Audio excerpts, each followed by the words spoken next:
This episode contains spoilers. Please listen responsibly.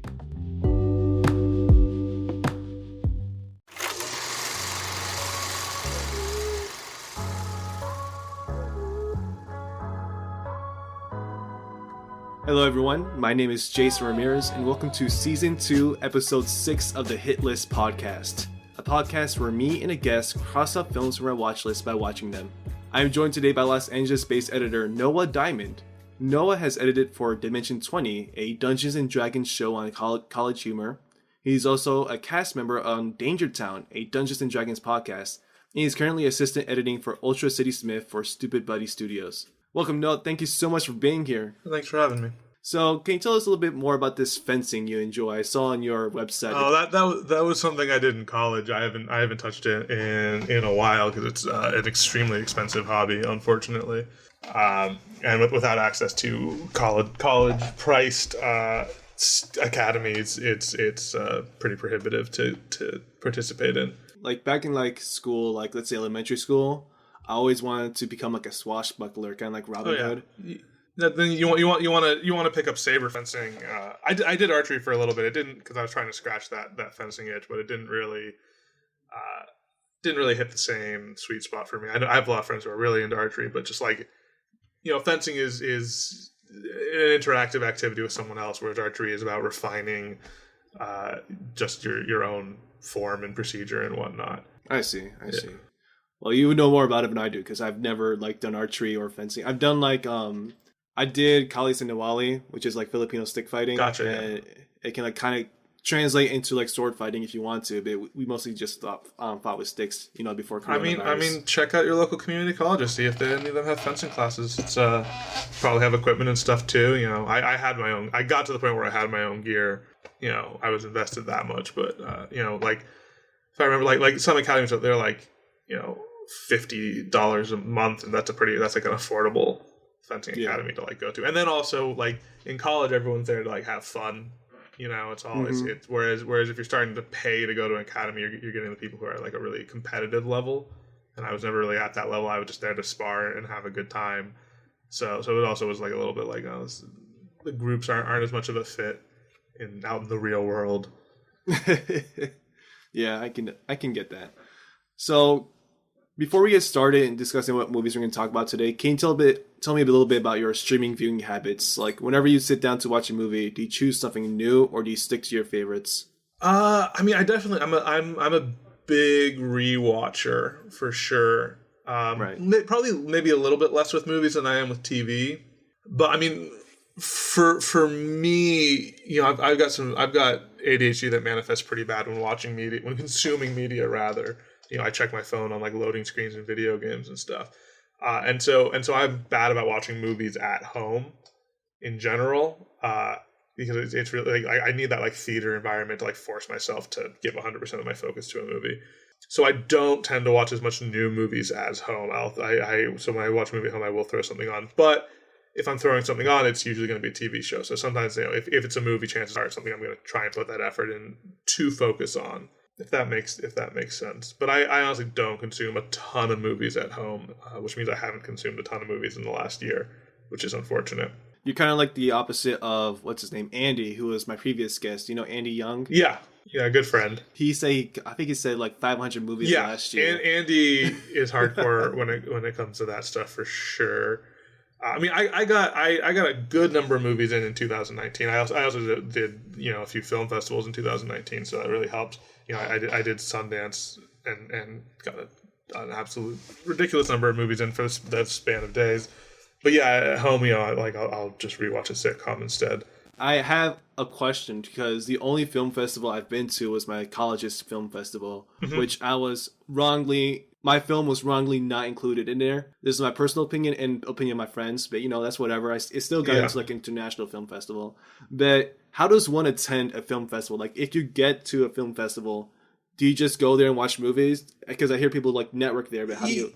Yeah, I mean, you can they have events. They have passes with get you into stuff. But when I went to Sundance, I just bought tickets to individual movies as I went. And I grabbed some Slam Dance stuff. I didn't do a pass or anything like that. Sundance is nice. They have a really good app for like queuing up for like waitlisting for movies if you don't get the tickets in advance. Right. Where you know it opens at a certain window and you sit there and you wait for the clock to end, you hit go, and then it tells you your place in line, and then it's like 2 hours before the movie starts, and then you can show up a certain amount of time and you get in line based on the number you got from the app, so you don't have to like stand in line for a really long time, and then you can kind of see as people drop out and kind of figure out your odds of actually getting in before it starts. So it's really easy. So I really like that because I was able to kind of really play things by ear, or if someone else was like, oh, I'm going to this movie, I'm like, cool, I'll waitlist that and try and get in. And you can group with people when you do it too. So it'll give you like, you all can try and join, and it'll give you spots in the waitlist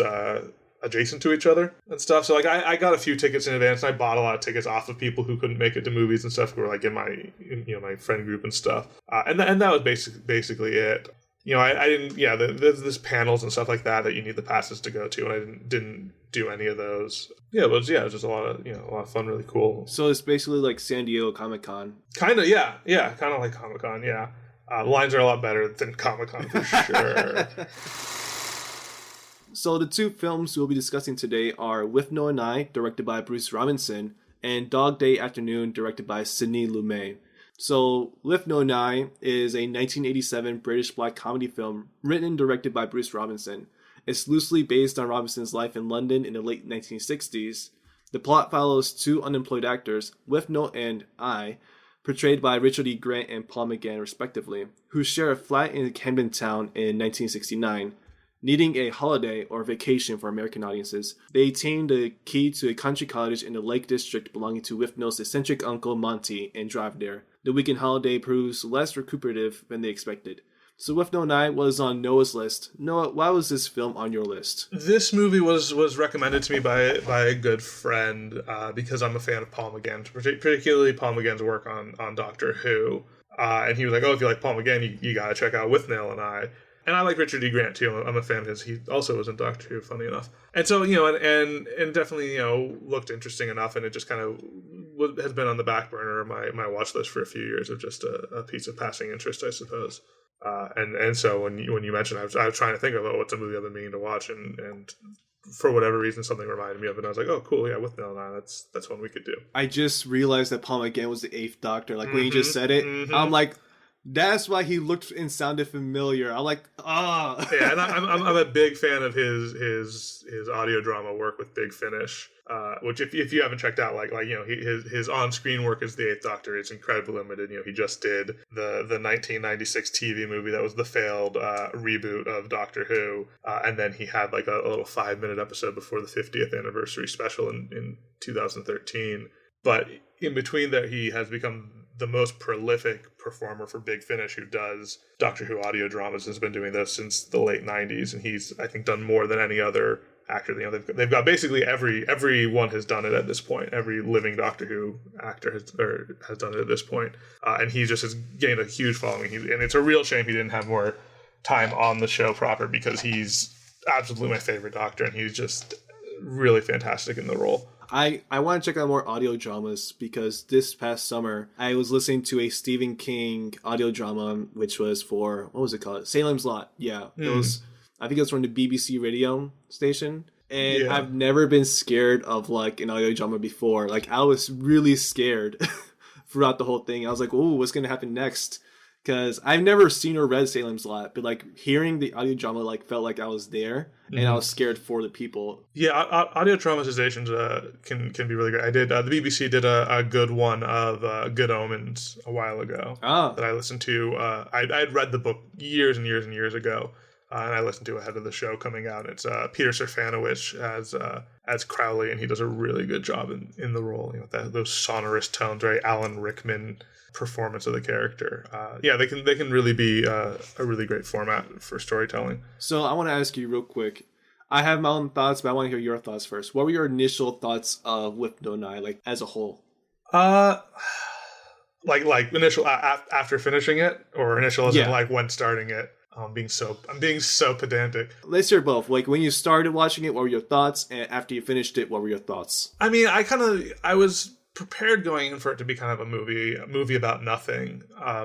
being kind of a one of those road trip movies. I think I when I was doing reading on it, something compared it to like Fear and Loathing in Las Vegas, which I think is an apt comparison. Funny enough, like at the beginning, I wondered if it was a gay movie, because like I was like, oh, are they? Is there something between them? Like they're living together. Like he calls him lover, but I think it's like ironic early on, right? And then of course, I mean, I can't watch, like there's a lot I liked about the movie, and it definitely drags a lot. It's not a movie for everyone. It's very dry, and like as you know, like as I read, like one of the criticisms of the script was like it has no jokes, and it really like it's very much it's humor through charisma more than humor through comedy, and a little bit of humor through absurdity, and it would definitely be a terrible read. I feel like the screenplay would read really badly, because it's Richard E. Grant and Paul McGann bring all the spark to it.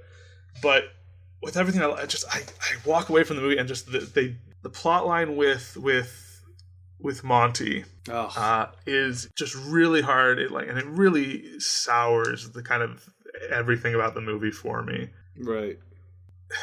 And I've been thinking about like it's for those who don't know, it's basically Monty who's played by I can't remember that, Vernon Dursley from Harry Potter. He plays Withnail's uncle who lends them the house, and he comes and joins them, and they set up early on that he's weird because he's gay, and he's very preoccupied with Paul McGann's character, and basically repeatedly tries to force himself upon him, and it's as a queer man made me very uncomfortable as this kind of gay panicky plot that they did, and it takes up a good chunk of the movie. It feels like it's like a third of the movie is just about how Richard Griffiths like really wants to fuck Paul McGann, which I mean I don't blame him, but how Paul McGann really doesn't want it, and he won't let up. And I mean, I do need to preface it like this movie is semi-autobiographical. It's culled from it's not specific events from the writer-director's life, but it is inspired by his own life, and that plot line is inspired by unwanted advancements he received from a director in something he was acting in when he was young. So obviously like I don't want to fully like discount the director's experience, that he's representing, but at the same time, and the context is so dramatically different, and the execution is so dramatically different from what I can tell of the story that it comes from, and it's played so much for comedy, and the way it's presented, I do feel like it's while there might have been a place for him to talk about those experiences he had as a victim of sexual harassment, I don't think the way it was done was at all appropriate. I have a hard time saying that his retelling of his experiences are inappropriate, or at least I did not like how that was being done, and it's I feel like it kind of overshadows the rest of the movie for me a lot. But how did you think of like overall, like after finishing it? I mean, like there's a lot of moments I really like. I hate saying this because it's his first movie, but like it's one of the best Richard E. Grant performances I feel like I've ever seen. which I do whenever I'm like, oh yeah, David Fincher's best movie is Seven. I'm like, well, geez, that feels mean. This is his first movie. He's right out the gate, But I did really love Richard E. Grant's performance in this movie. It's funny, I mentioned at the beginning that I thought they were gay. I'm like, man, this movie, which obviously, once again, it's autobiographical, but man, this movie would have been so much stronger if they were gay in like a queer platonic relationship, not necessarily lovers, but just like this weird, dysfunctional queer platonic pairing. I'd like, oh man, it would have been such a stronger movie, but it would have conformed obviously less to reality. But, the movie already hews from reality a lot, from what I can tell. Yeah. So I think you liked it a lot more than I did. I don't think I can pull up my Letterboxd review. Actually, let me pull it up. I think I have it here somewhere. I actually was not a fan of this movie, and partly because of like the lecherous gay man subplot right there. Yeah, it's. But here's my review. I wrote it on February 24th, 2021, after watching this movie. I said, the only part of the film I liked was the ending. This is the type of movie that will be on PBS right after 4 p.m. when it was filled with British TV shows and movies, and you realize that the world is not centered on your childhood entertainment since your parents can't afford cable. The classism started early for us. Early. It's like when you get lunch from the school cafeteria and learn that you're no longer qualified for free lunch, so they take the food away from you and let you starve for the day because they'd rather let an 8-year-old starve over a $3 school lunch debt. But yeah, this movie is like that part of PBS. I regret watching this movie because it reminded me of that old hellish fear of mine when I was a child, becoming an adult and watching independent movies with no meaning. Yeah, that's fair. Honestly, as soon as you bring up PBS, I feel like I'd like this show better as a TV show. I feel like 22-minute bites of these two characters, I would just going on misanthropic misadventures, I would have been really great. Oh God, I mean, you're talking about growing up. I think there's a line. I think it was this movie where like Richard E. Grant is like bemoans that he's like 29 and a half, or he's turning 30 in a few months or something like that. Was that in this movie, or am I misremembering from something else? I think it might have been in this movie. Yeah, and like I'm turning 31 in a few months, and I was just like I just shriveled up. But it's also felt really weird coming from Richard E. Grant because he just doesn't feel like a young man at all. And I just like shriveled up a bit on that line. Yeah, I think it's just you have to like. It's for me, and I didn't expect to be defending the movie as much as I am because, like I said, like I don't think I'll ever revisit it, and I don't think I'll ever be able to discuss it without really fixating on how uncomfortable I was. During that plot. But for the stuff I liked, it was really just about enjoying aspects of Richard E. Grant and Paul McGann's performances.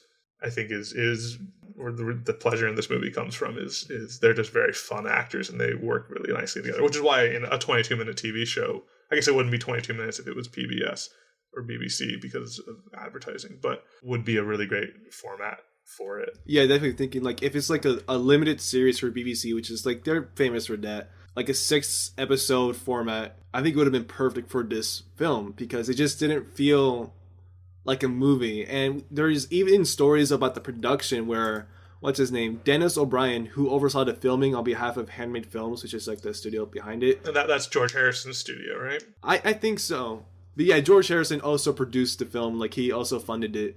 But Dennis O'Brien, he nearly shut the film down on the first day of production because he thought that, like you said, there weren't any discernible jokes and it was badly lit.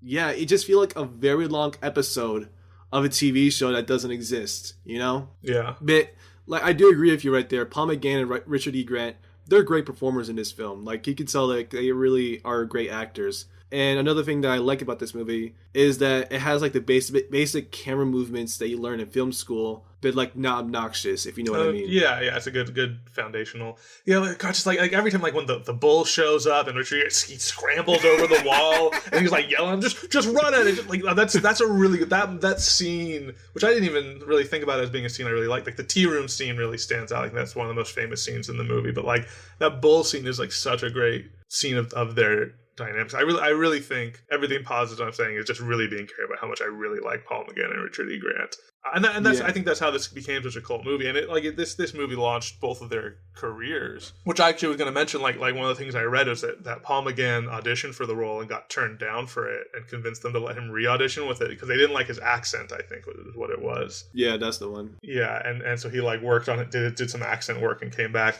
Which I just think of like going back to his Doctor Who stuff. You can look up on YouTube his audition for Doctor Who. It's like a 2-minute clip. But I love it. And this is really, I'm just using that as a bridge to tell this story that I love, is when you watch his audition for Doctor Who, you can see the moment that he gets the character. Like he's doing it, he's doing the line reads, he's got something, but he's kind of very much, he's delivering lines. And then the director, the cast nurse, whoever is behind the camera, gives him a note about his performance, and then all of a sudden he is the Doctor. All of a sudden, his entire character just snaps into place, and it's kind of like a really cool piece of magic to see happen. Of just like that's the moment that he gets it. It's very cool. I love seeing those audition videos, on YouTube. The most popular ones I know of are like the Office ones. Oh, I think there's the famous one for the kid from E.T. Oh yeah, that one too. And they're like, you got it, kid, or something at the end. Yeah, that's a very good one too. But I keep thinking like there are like other people who auditioned for roles of The Office who didn't eventually get it. Yeah, like Seth Rogen's in there, right? Yeah.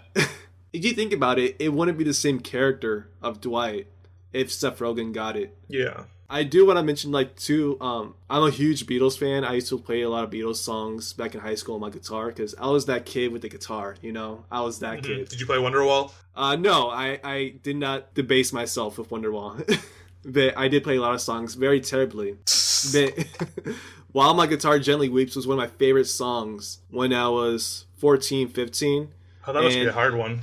It was a very hard one. At least the solo. It was a very hard one. And I played on a classical guitar, so I couldn't get like the electric riffs. But in the film, the song plays, and hearing that, I was like, oh, this song right here. Okay. They got this song right here right. They got it right. It's tough to license Beatles songs, too. I mean, obviously having two Beatles as producers helps a lot. Yeah. There's the scene where they play All Along the Watchtower, the Jimi Hendrix one, and like that song goes on. They hang on that song for like, it goes like across like 3 scenes, I think. Like they just let it roll. Just yesterday, I tried to watch the Tom and Jerry movie. Oh, yeah? Within 2 minutes, I was out because there's this formula that studios follow, which I'm not a big fan of, but I guess it makes them money, where they'll have current songs or like hit music in the films to like draw the audience in, or like the young audience. And I forgot the name of the song, but it was like a early 2000s hip hop song.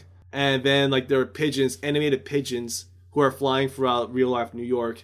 And the pigeons start lip syncing to the music, and that's when I was like, nope, I am not watching this. But yeah, music plays a huge part in movies, and I think like this film did a great job of like incorporating that. Like it had to fit, you know? Yeah, I mean, and you can definitely see a lot of influence it had, you know, as a big cult movie. Like the character of the drug dealer, I was like, oh, I've seen this character so many times. Like, people, that character's been lifted straight from this movie into other stuff, that like really laconic, you know, drug dealer character. Like I was like, oh yeah, I know this. I feel like I know this guy already from his first line.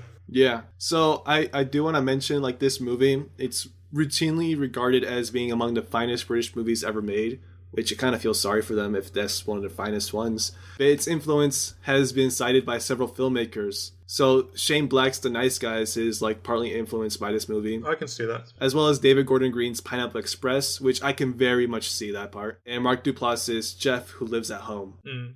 I mean, I can definitely see how this movie like could be very, very impactful on someone. You know, I think there was an interview with the director, and he was talking about how like he always gets people coming up to him and complimenting him on the movie, and they're like, oh, I'm Withnail, you know, and it's always like they get younger and younger. Like it's a movie that people keep finding in like college and stuff, or he's getting like it's, you know, so now you've got he's 20 years later, and it's people who are saying that to him, you know, who weren't around when the movie was made, and I think it's definitely like a movie that I can, and that's what makes it a cult movie is if you find it at that right time, you know, they've never seen anything like that before, right? I can see it really, you know, having that impact on you, and I can definitely see, you know, wanting to pull style and stuff from it, and yeah. So there's 2 pieces of trivia about the production of this movie that I found kind of what the hell, if that makes sense. Mm-hmm. So Richard Grant, he plays like a raging alcoholic in the movie, you know, Withnail. Yeah. But Grant is a teetotaler, so someone who abstains from like alcohol. Yeah, he's allergic to alcohol and had never been drunk before. Yeah. Yeah, he never been drunk prior to making the movie, and then Robinson, the director and writer of the film, he decided it would be impossible for him to play a character to play the character of Withnail without ever experiencing being drunk and being hungover. So he quote unquote forced the actor on a big drinking binge. And Grant said that he was very sick after each drink and found the experience deeply unpleasant, which I can relate because I don't like to drink. Yeah. And the first time I got drunk, I was like, oh, this feels good. And the next day, I was like, whoa. I mean, look, I in high school, I was in a production of Anything Goes where I played the drunk Eli Whitney and had never been drunk. And I got rave reviews for my performance of people who thought I was drunk on stage. So I'm going to have to disagree that you can't. I was a convincing drunk high schooler, is my point. See, that's the thing that like I really don't like about directors. I think it's a less of a practice now. I forgot what his name was or who was involved, but there's this movie and in the production called for like this character to be like sleep deprived. And so the actor didn't sleep for 2 or 3 days. And then another actor in the film saw him and said, hey, you're talking about the story with Dustin Hoffman and Laurence Olivier. Yeah. That story is kind of misrepresented. It's my dear boy, why don't you try acting? Yeah. for I want to say Marathon Man. Go watch Dustin Hoffman's telling of it on oh shit, what is it? Was it Inside the Actors Studio? I want to say it's a weird story, and like it's there's a bunch of other stuff, like he was partying a lot and like he was getting divorced and stuff like that, and was dealing with that. It's a weird story. But the anecdotal version that goes around of My Dear Boy, Why Don't You Try Acting is a very good anecdote, yeah. Yeah.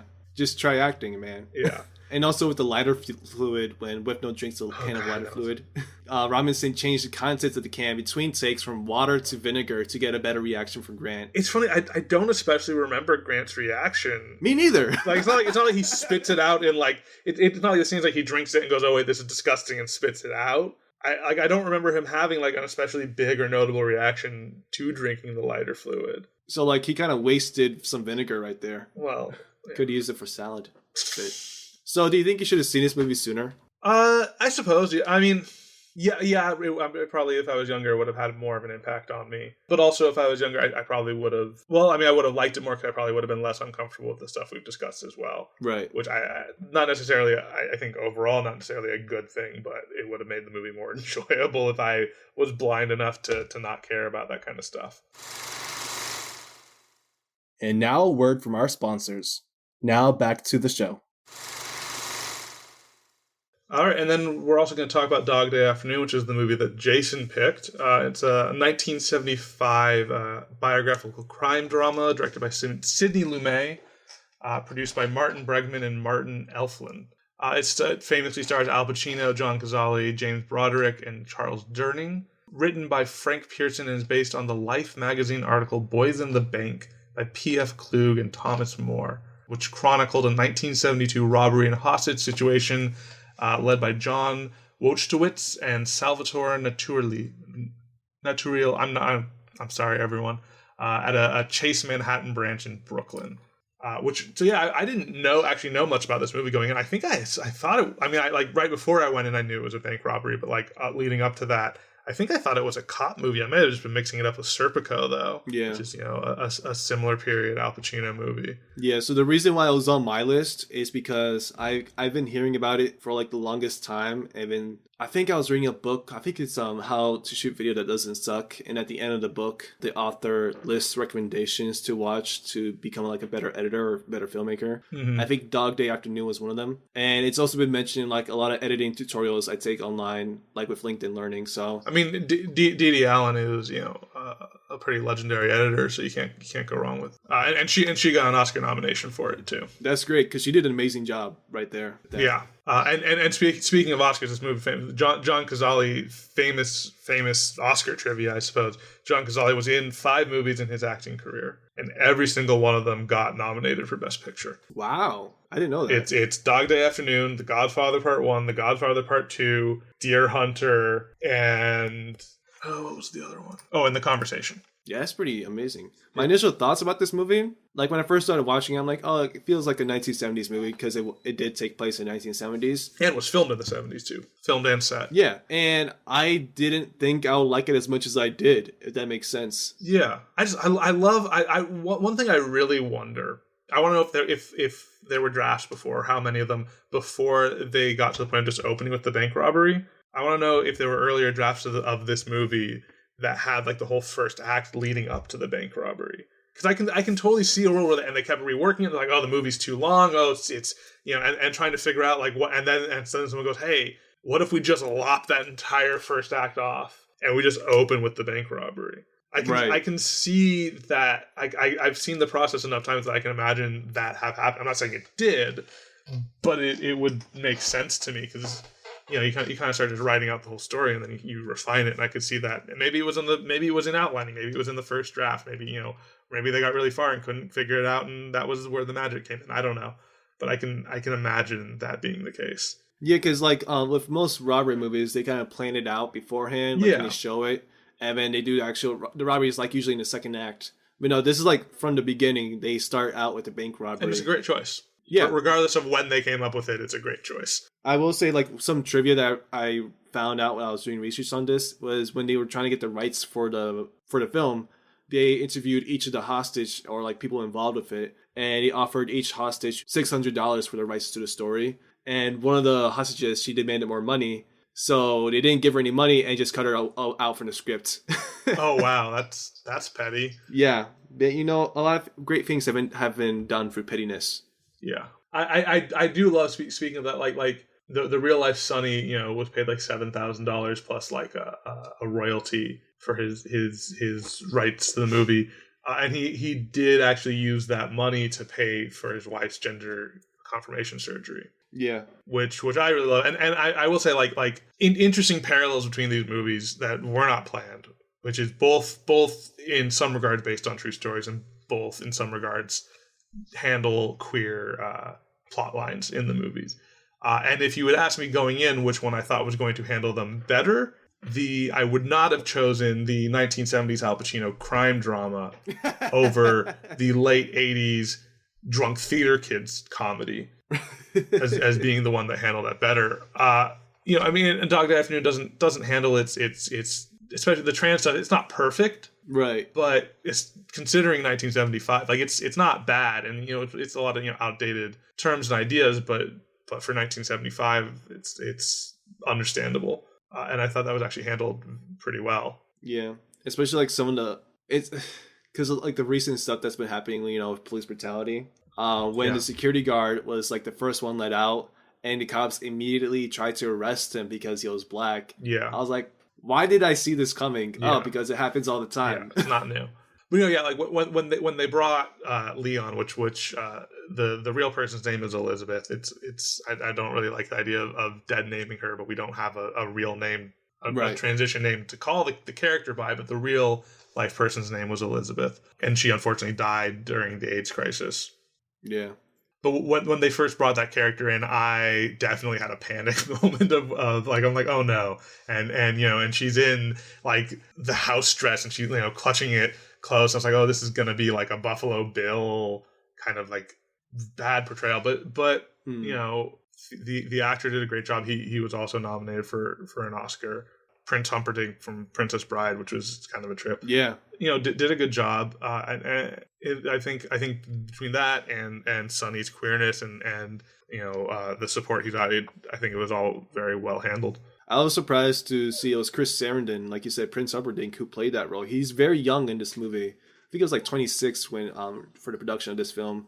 And Chris, the actor, he said he believes the part of the reason why it was so successful was because they focused on the relationship on the phone call. Yeah, I was gonna say that scene is one of the standouts. It's a long scene too. Yeah, like in a good way. Like they really hold on it and let that scene exist. I suppose take over. And I really liked it. Yeah, because it's really just like an actual like real type of relationship talk about like where did the relationship go wrong, and like Sonny was not really a great boyfriend or a great partner at all. Yeah, and they don't stay together in real life either. She marries someone else. I don't know if that was before or after he paid for her surgery. I honestly almost would like to think that it was before, because I think that makes that even a better story narratively if he still follows through with that out of care and respect for her. So I want to talk about like the hostage situation in the bank robbery, because I watched this last Sunday, so this Dog Day Afternoon was one of them. And before I saw that, I saw Point Break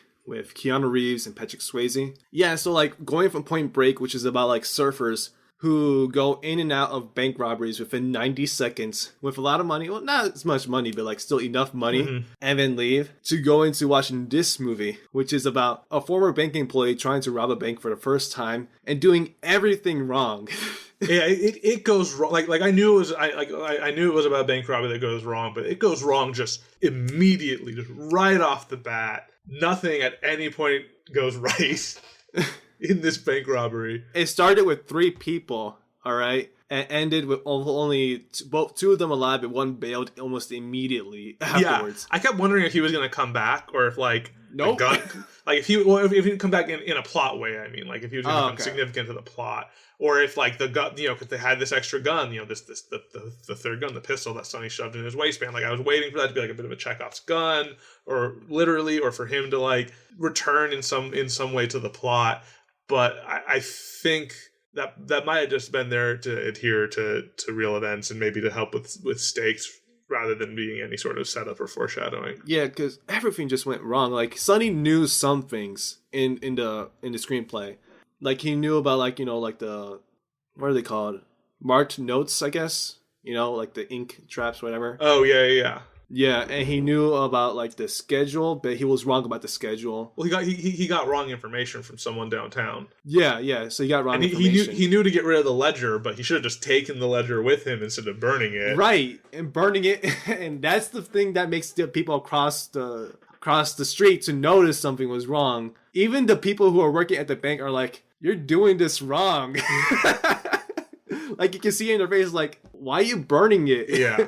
Or like, "Just take the money. Just go, man. You got the money. Just go." $1,000, which how much of that did he just throw away into the crowd? Because he didn't have that. Like, it was $1,000 and whatever was in. They don't say how much was in the registers, but it couldn't have been probably more than another few hundred. There's no way he even got to $2,000. I bet. Which I guess we should check inflation on that.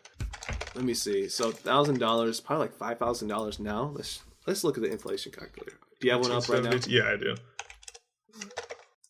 $1,000 is worth about $6,200. Okay, so that was close. Is it worth $6,200 to do? I think he ended up doing 5 years in prison. He got sentenced to 20 and served 5. It's not worth it because oh man, that is not worth it. He should have just left immediately. But that's kind of like the whole part that's entertaining about this movie because like shoulda, coulda, woulda. Yeah, is like drama, you know. Yeah, and let's talk about the hostage situation. So both the police and Sonny need to take classes or courses on communication. Okay, as a communication major, I can say that they needed to. Well, you don't need to have a communication major to know that they needed to have better communication. Okay, because like I even took. Are you familiar with Chris Voss? I can't say that I am. He used to work for the FBI as a hostage negotiator. Okay. And he even wrote a book, and he has a masterclass on it. And I'd say I have the book actually right here, and I've also taken a masterclass, and they're really great. I hope I'm never in a situation where I had to like negotiate for hostages' safety. But I've read enough to know like you do not antagonize the man who has the hostages. Yeah. Do not yell at them. You speak to them in a warm, calm, slow voice. I mean, and speaking of that, I'd be curious. Like, I wonder how many of these bank robbery hostage movie tropes originated with Dog Day Afternoon. There's a lot. There's a lot in them, but I wonder how much of it is like, you know, them getting really friendly, all the dynamics and stuff with the negotiator, like cutting off the AC power. Like, obviously, a lot of that is pulled from real life, but I wonder how far back that stuff dates in film. Okay. As tropes, and whether this might have been a big inception point for those ideas of what a bank robbery and a hostage situation looks like on film. I also want to learn how much of this movie is used as like training for actual negotiators, hostage negotiators, you know? Yeah. Like not just like a training, but like a small exercise of like what did they do wrong and what could have they done better. Well, here's something to think about. The ultimate weirdness of bank robbery as a crime is the biggest crime that happens is the killing of the hostages. Right. Is the threatening of the lives of the hostages. But the threatening of the lives of the hostages is just to prevent the stopping of the taking of money. And that's, you know, when you look at harm caused by that, like the banks insured, like it's such a weird situation of like if they just let them leave, that's kind of the best case scenario for everyone involved. And you look at all the, like, how much money did the police spend trying to stop them from taking $2,000? Like, and I mean, and I'm not gonna try and go on a whole rant on, but it's like it just shows like the priorities of protection of property over protection of life. Because if it was really about protection of life, they wouldn't do anything. Because that's the best way you can protect those human lives. Is which I get that causes a problem of like, okay, well, if the police will never do anything to stop, it's kind of like a don't negotiate with terrorists kind of situation of like, right? Then people will just always rob. You know, then I don't want to say people will always rob banks, but is a deterrent of future crime is the idea at play. But I mean, I guess when you look at it as a protection of property and protection of innocent life situation, like no innocent people died. They killed one of the criminals and arrested the other. You know, on paper for the cops, they did pretty well. You know, it's not like a bunch of people died because they were trying to stop them from stealing $2,000. Which reminds me of like my retail days. If someone's like shoplifting, you let them. You let them go. You let them because go. It's not worth the money to like retrieve the property if it's like it causes a court case. For shoplifting, like I used to work at Target, it's also like they're watching and they're building a case on them because most shoplifters repeat right. security and all that. But like when you go, I think a better is robbery. Like, you know, if you ever get robbed when working retail, you don't resist and you let them go because it's a few $100s, right? You know, it's a small amount of money. It's insured, like, and yeah, it's just things. But that also reminded me of the tragic story of the Darth Plagueis the Wise. Sorry, the UPS driver. I don't know that story. I think it happened. I'm not sure if it happened last year or like the year before. So this UPS driver was driving, and then some robbers like robbed the truck, and they're driving away with the UPS driver inside, and then the cops shot everyone inside, killing the UPS driver as well. Oh, I do remember that. Yeah. And then like UPS thanked the cops for their job, and I was like, that is so tone deaf for you guys. Like, yeah, you think the cops were killing one of your employees? Like, what the hell? Yeah. So yeah, I do remember that. Protection of property, I guess. You know. Yeah. Yeah. Let me talk a little bit more about the writer for the movie. So he was hired to like write the screenplay after they got the correct rights for the film, and he censored the story around, I don't know how to say his last name, John, the character who eventually became Sonny. Yeah, it's I can pronounce it, but I can't remember it. So it's Warchik. Sorry, that's the character's last name. Yeah, Wojtowicz or Wojtowicz maybe. Okay. Yeah. So he decided to like center around a story around him, and the guy, the actual character, he was refused to see him while he was in prison because he was still in a financial dispute with Warner Brothers about like how much money he wanted to get for the rights for the movie, which ended up being like around $47,000. So the project overwhelmed him, though, the writer, but he could not quit it because he had spent his cash advance already. So he reviewed his material and found the unfulfilled promises that Wojtowicz made as the common trait, and he viewed them as like the story of the bank and the failure of the robbery. So I guess that's kind of like what the whole reason was for like how it started and why it ended in that way. And Al Pacino, he agreed and backed out of the film 3 times before he finally accepted the role. So he's like, okay, I'll do it. Nah, I don't want to do it. Okay, I'll do it. Nah, I don't want to do it. Okay, I'll do it. Nah, I don't want to do it. Okay, I'll do it. So that was Al Pacino. And I was like, the people who are making this film must be very patient people, because after the second backing out, you probably would have hired the next person. But I guess they really wanted him to do it. And he did do a really good job with this movie. And much of the cast that was in this movie consisted of actors that Pacino performed with in off-Broadway plays. Oh, interesting. And I mean, him and Cazale were both in The Godfather, had already happened by this point. Right.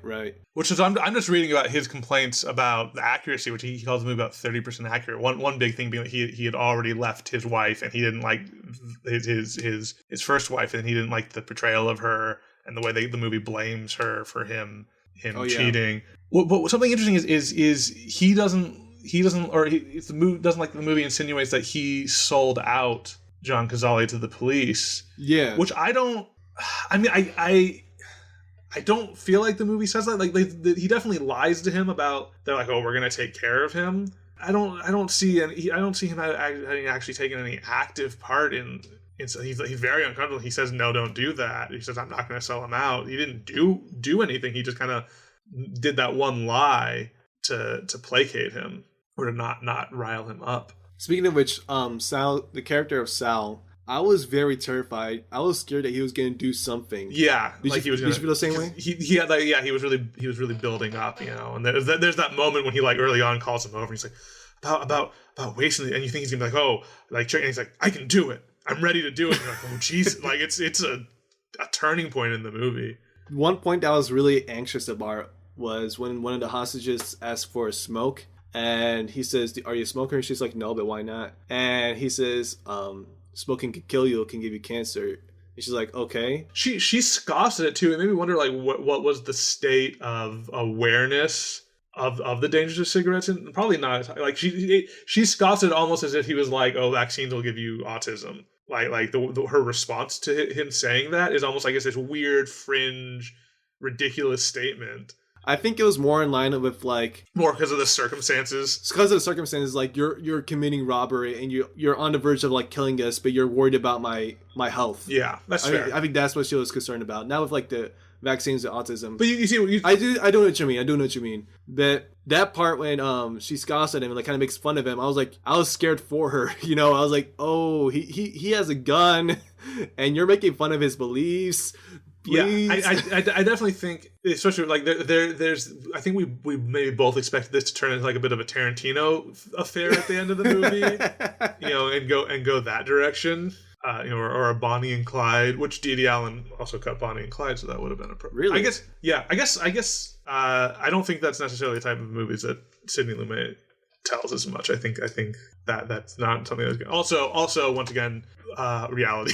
at least in broad strokes. Gotcha. One final thing I found interesting was to capture Pacino's movements in like a natural fashion. Lumet integrated the use of roller skates and wheelchairs for the cameramen. Okay, I thought you meant for Al Pacino. No. He would like move them around as Pacino was like walking around the whole bank. And nowadays that would just be like what do they call it? A dolly. Yeah, a dolly. Yeah, a Steadicam. But no, they used wheelchairs and roller skates back then for that. I'm sure dollies existed at the time. It's not a recent technology. I wonder if the reason for that, if I had to speculate, was to keep the movement more organic. Yeah. Because a dolly track, you really have to plan. You know, you have to set up the track. It takes a long time to set up the track and get it so it's perfectly even and smooth. So you get that predetermined kind of movement. And I wonder if he really wanted to be able to do more of a, which would make it more like a Steadicam rig of more of a dynamically following Pacino and matching his movement and energy. It's probably why he would have chosen to do something freeform like that over a dolly. Well, Lumet also said he wanted to be like it was shot by a TV cameraman. Yeah. That's why it also makes it the dolly is going to be like so smooth and like Star Trek-y, right? And the wheel, you know, being on a wheelchair or roller skates, it's going to keep it smooth. It's going to keep it from, you know, running and jostling, but you're going to get more of that drift and float and that kind of energy. I think that makes a lot of sense. Definitely. And so the legacy of this movie, upon its release on September 21st, 1975, it was a critical and box office success, and it was nominated for 6 Academy Awards and 7 Golden Globe Awards, and won the Academy Award for Best Original Screenplay. And in 2009, A Dog Day Afternoon was deemed culturally, historically, or aesthetically significant by the Library of Congress and was selected for the preservation in the National Film Registry. I like hearing those like stories like, it was selected for the National Film Registry. Like, hey, look at that. Like with Shrek, you know? Hey, the first movie to win Best Picture for Animated Film. Really? Mm-hmm. Okay. I'm really happy for Shrek. You know, seeing it grow, like I've grown with it. You know? Yeah. The year it came out was the year they introduced the Best Animated Film category, and it won. So, do you wish you had seen this movie sooner? I think I could have benefited from watching at least a couple years sooner, you know, at least like when I first started learning how to edit videos, I think I would have benefited from watching this movie. So yeah, which is a rare thing for me to say, because with most of my episodes, if you listen to them, I always say, I think it was the right time for me to watch it now. I think it was the right time to watch it. But this one, I definitely should have seen sooner. Yeah. How about you? I don't have a strong like I don't find it's not a super impactful movie, so it's not something like, I'm glad I have seen it. I don't think when I saw it is hugely significant. Yeah, I mean, I just keep thinking about if you haven't seen Jack and Jill, but there's the Dunkachino scene I have seen, and it's just watching that after watching Dog Day Afternoon. If you haven't seen that clip, is just a while. And he references Dog Day Afternoon. He references a bunch of his movies in it. It's just like, it's an experience. I'm sorry, that's a tangent, but it's something. We've reached the end of our discussion. Noah, thank you so much for being here. It's my pleasure. Before we leave, I want to ask, were the movies a hit or miss with you? I mean, Dog Day Afternoon was definitely a hit. And Withnail and I, I have just such conflicting feelings about it. It's so hard to say. I can't say for certain on Withnail and I. Like, it's definitely gonna stick with me. Okay, that's fair. It hit in that regard of it connected, regardless if it's a good connection or bad. There is a connection. I see. It'll stick with me. I would say for me, Dog Day Afternoon was a definite hit for me, and Withnail and I a huge miss for me. And I feel like honestly, like I enjoyed Dog Day Afternoon. I really liked it, but like I probably will end up talking about Withnail and I more because Dog Day Afternoon is like, yes, that is a very good movie that I saw. It's very esteemed, but Withnail and I, like, there's more to say in both directions. I forgot to mention the cop scene in Withnail and I. Get in the fucking van.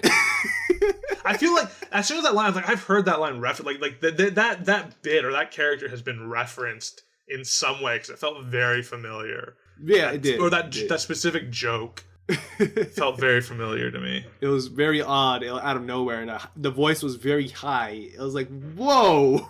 I think that was the only part I laughed out loud. I think that was the only part. Oh man, but Richard E. Grant when he's like, we can't leave.